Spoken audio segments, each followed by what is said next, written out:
I nostri piloti saranno formati,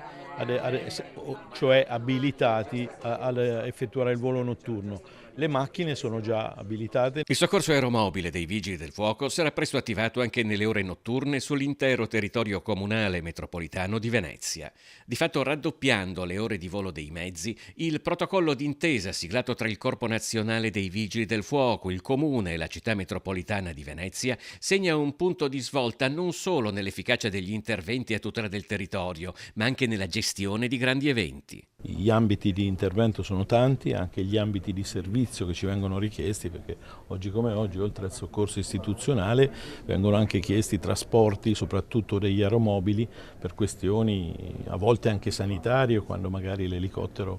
sanitario è indisponibile. Per quello che è stato definito un rafforzamento che potrà essere di riferimento anche per altri territori con caratteristiche analoghe al veneziano, esposto a diversi rischi, a cominciare da quello idrogeologico, alla Smart Control Room del Tronchetto, oltre al capo del Corpo Nazionale dei Vigili del Fuoco Eros Mannino, accanto al sindaco Luigi Brugnaro c'è il sottosegretario agli interni con delega ai Vigili del Fuoco Emanuele Prisco. Il protocollo d'intesa necessita di coordinamento, pianificazione e tecnologia a tutti i livelli. Viene fuori una sinergia istituzionale che dovrebbe portare ad avere una prima pratica in questo senso proprio nella città di Venezia di potenziamento del servizio aereo per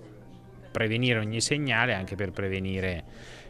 possibili piccole o grandi emergenze, oltre che per essere utilizzato, penso ai grandi eventi dove un occhio in più dal cielo può diventare strategico per prevenire situazioni di disagio.